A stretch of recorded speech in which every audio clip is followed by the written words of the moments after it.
Hey, it's Chris. What are you talking about today? The best roll and ride I've ever played. Yeah, I'm going to stand by that because I really feel that way. Cascadito. If you may remember the Big Brother video of Cascadero, we already talked about that Knizia game. Now this is a roll and write version of it. It's just the same thing in a roll and write, Chris. Why even bother? It's that good. Let's go.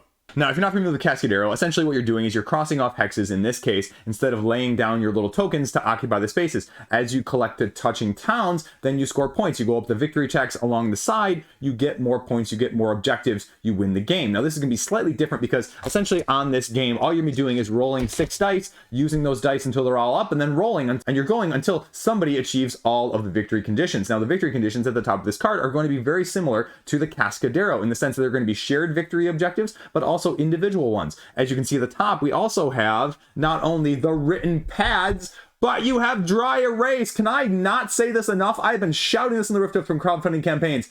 Roll and writes that utilize dry erase, so much better, folks.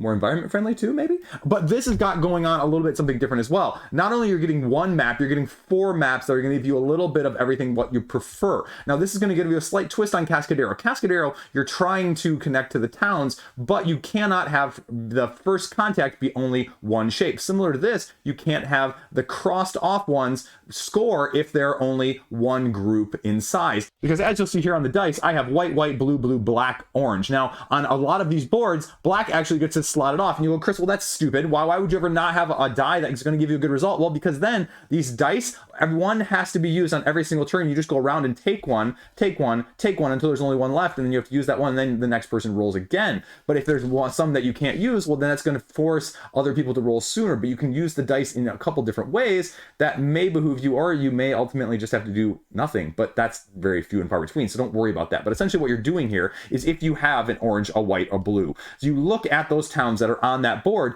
and you have to cross off one that's next to that. Well, Chris, you said that the first contact onto that doesn't score you. Well, yeah, so if I take the orange one here, I just have to cross off this orange one. But that orange one doesn't score, Chris. Well, why would I want to do that? Well, that's not the purpose. This is the asymmetric difference from Cascadero. Because in this one then, if you come back around and you get this blue one, well then you can cross off this blue one right here, which then scores blue, which then gets you scored down here in the first column. You get some of these boxes filled out. This gets you additional box in the victory column. This gets you additional hex square. And then this is the asymmetric difference, is you have a river card down here. If you don't want to cross off one up here, then you can cross off down the river here. And if you get enough crossed off to get to this point, you get 10 victory points. This gets you 15. You get to score also the column and the victory points next to it there. The higher up you are, the more points you get. Now also you go around in turn order and you say first person gets blue, second person's yellow, third person's orange, fourth person's maroon. And that depends on if you can get to the highest track on the top of this column, you get in your color the higher victory points, which again is 15 compared to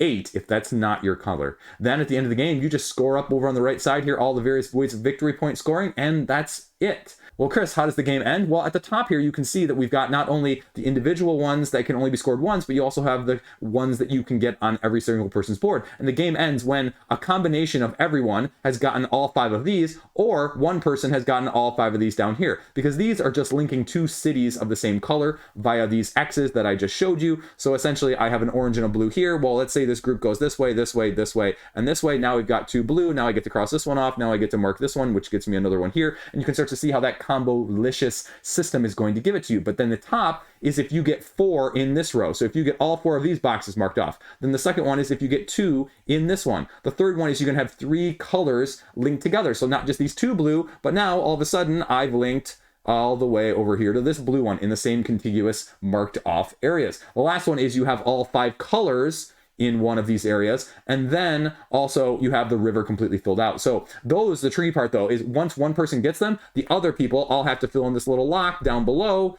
and mark off that they can't get it. So then the game ends. Now I mentioned the fact that you have 4 boards here, and the 4 boards are going to give you slight asymmetry in terms of now a 5th column here with the white column, and then you have a separate river that actually goes through the board in this case, and then you also have some bandits that are going to be available that you're going to have to mark off, fight off, or even get resources. You have bandits that you're going to be marking off, as well as the produce and the trades goods that are going to be marked off on this one in ways of additional scoring. And these tracks also, in all 4 of them, you'll notice give you different patterns, so none of those are the same in the first place. Why is this game fun? I don't know. It does Cascadero in just a slightly different way. So my worry at first when I played this was like, oh, this is Cascadero all over again. No, it's not, because the way you're having to group these is completely different. Because in Cascadero, you can do things slightly different where you're not touching the town, or you can just place it anywhere. In this one, you have to place next to that color. So that color is automatically not going to be able to be scored in that town unless you come at it from a completely different direction, because you can still score that one, but just not with the same group that's first touching it. And that dynamic in Cascadero is amazing. And you know what? It freaking works and translated into a roll and write. And I can't believe I'm saying this, but yeah, I believe that this is the best roll and write I've ever played. This is the most fun I've had with a roll and write. It's a little bit thinky. It's not too simplified and straightforward, but it still gives me the dynamic of the Knizia games behind me that I love in the first place. And that's why I'm simping for it, and that's why I love it in the first place as well. Again, all 4 different dynamic maps, gives you a little bit of flavor, gives you a little variety. I love that aspect of things. I love the fact that they actually went with this, even though it's a little more expensive. I love the dry erase even more so than the pen and paper, because you know what? I don't really like having these huge pads that I'm never going to read through or go through, even though they're double-sided and awesome. You know what? I'm okay with the other. And, you know, if you like roll and writes or you want something a little bit of a step up, this is an absolutely amazing one, especially if you're a fan of the other tiling situations like I am in the first place. Marriage Made in Heaven, there you go. And I'd say that as someone who is not usually a big fan of roll and writes as well. Full disclaimer there. So take that for what you will. That's all I got. Cascadito. Quick overview, thoughts, and love for it. Stay classy. See you around. Peace out.